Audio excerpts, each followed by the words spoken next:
Hello you guys, welcome to Skincare 101. So today we're talking all about makeup, and I've got 7 tips to talk to you about makeup. So listen up and don't forget to listen to the end. So the first one is, have you got dry skin? You've got dry skin and then you put on your foundation and it just looks, doesn't look right. And here that is actually damaging your skin too. It can cause acne breakouts, it can cause infections, eczema. It's not good for skin to apply onto dry, flaky skin. So what to do? If you've got that skin type, you want to make sure that you're exfoliating gently once a week, definitely. So exfoliate, and then after you've exfoliated, taking that dead skin off, apply a good moisturizer. Right? And then you can apply your makeup on top. It's always a good idea to think when you've got that normal to dry skin to apply makeup to a slightly tacky skin. So it can be moisturizer and then you can put primer on the top and it feels tacky, then applying your makeup on top of that. For normal to dry skins, that's the way to go. I've got one here that I quite like recently. I've bought from Urban Decay. It's got an oil in it and it really is a nice, more glowy type of foundation makeup to use. Also think that if you've got a foundation that you like using, add a few drops of your oil serum to the makeup on applying it, and that gives it that dewy look. Okay, number 2, are you applying lipstick to dry lips? You know, especially if it's matte lipstick and you put it on and you think, oh my goodness, look at my lips. They just look cracked and dry and horrible. So here's the thing. You've got to treat the lips the same way as you treat the rest of the skin on your face and neck. And that is with care and with moisturising. So never forget to apply your moisturiser to your lip area morning and night. Okay? And especially just now, we're just coming out of the winter and your lips are still a bit dry. You know, there's nothing wrong with applying 2 coats of moisture. You've got to think that applying moisturiser is going to make the lips actually a bit plumper, especially if it's got hyaluronic acid in it. So applying it so that it's nice and moisturised, this skin here, okay, and even doing it again if you have to. I also quite like adding a bit of oil serum to my lips that has got a bit of lipids, your own natural lipids in here. So applying that to lips, and that'll look nice and plump, and then applying your lipstick with a lip brush. Another good thing to do is when you get your lipstick, it is good to use a lip brush. I hope you're using one. When you use a lip brush, it helps to break up the pigment and it makes it go on a bit easier and a bit creamier. Yes, so lip brushes are good. So next one, do you have and still using the same foundation as you get older? Now, here's the thing.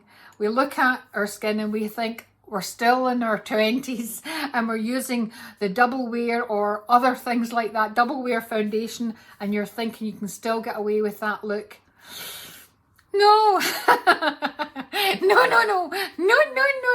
It's better to look more natural. It is. Look more natural. So a lighter application of your foundation is key, and there is really good foundations out there. I did point out this one earlier on, but looking at foundations that have got skincare peptides, anti-aging peptides in it, really good, especially if you get one with arginine in it. You know, this hexapeptide 8, this is a great peptide that's going to act a bit like Botox, and it helps you to relax your muscles. So looking for makeup that's got skincare ingredients, that's the way to think. And lighter is more. I do like this brush here that I've got, an Urban Decay brush. I'm a bit of an Urban Decay fan, I know that, but this brush is really good. It's Urban Decay. I'm going to hold it up again. It's a Contour Definition F109. This is really cool, and when I apply my foundation, I do put it on to my hand, a little drop, and I use the brush to tip it and use little as possible. So less is more. You still want your natural looks to come through as if you're really not wearing makeup at all. So have a look at that brush. It's great because it's got this slant to it. It's really good. So foundation must be changed to a lighter formulation, but maybe with more skincare ingredients. Less is more as we age, girls. Now another thing that's really funny is this pumping the mascara wand. Who does that out there, you know? Where we pump air into our, you know, we get the mascara wand and we go okay? And what that's doing is it's putting air into the tube. And just like I'm telling you about having jars of makeup where you have a jar of a good moisturizer, but you take the jar off and it oxidizes, anything that puts air into a product is not good. But if you do that to the mascara, it's going to then go on, and you've seen that look, haven't you? I'm not talking about anyone in particular, but you know, applying that mascara and it's like in clumps on the lashes. It looks like clumps. But those spider things coming out, you know. So you don't pump air, and it makes it more bacteria inside the tube. That's not good for your lashes. No, it's not. So all you do is twist it, okay, and make sure you're just taking off the excess, but no pumping the mascara on. No. This is a funny one, and we can still see it. Have you seen anyone, I have, and I'm sure you have too, where their face looks great, it's all made up nicely, and then they've got this nice colour on their face, and the neck's pure white? For the inexperienced of us, where you've applied your makeup, but you've left the neck is looking white, this is looking quite tanned, or quite coloured. So never forget to blend your makeup. Never forget, that is one look that's never going to stay. So when you're putting on your makeup and bring it down to lower jaw, bring it down to the neck. And if you're wearing something with a low V, there's nothing wrong with bringing it down there. Makeup is good for your skin as long as it's taken off properly. Makeup's like putting clothes on. It's giving it a protective layer. So always blend, okay? Always blend. And that's why brushes are pretty good for doing that. What else? Who tests makeup shades on their back of their hand? Have you done that one? Where you look at that, oh, I wonder if that's the right colour for me. And then you put it onto the back of your hand and you're like this.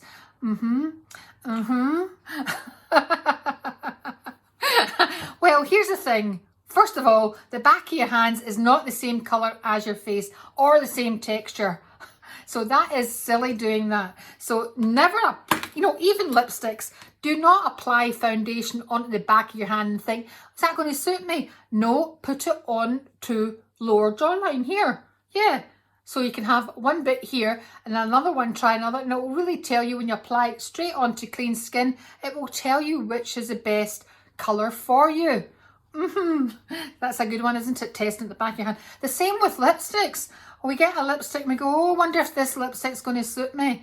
And you go like that. Oh, I quite like, come on, come on. No.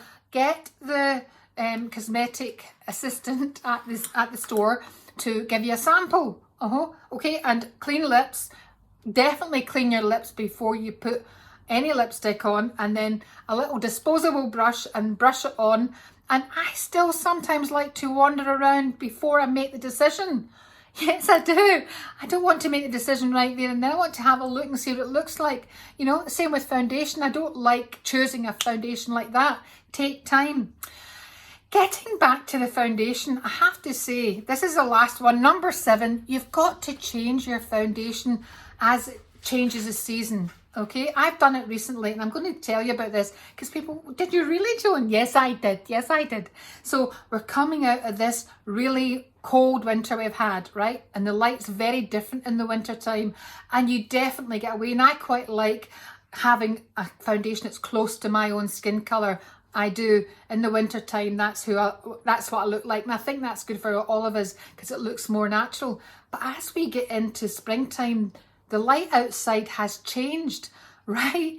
And unless you want people to say, are you feeling all right? You look a bit pale.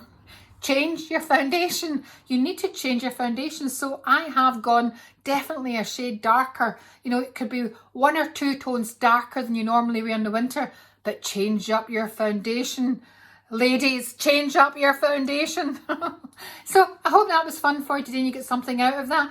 Let me know if you've made any decisions about makeup or bad decisions that has, you know, given you a couple of things thinking, I shouldn't have done that, or that wasn't a good look. Put them in the comments. Let me hear about your situation. Take care and have a great week. Bye.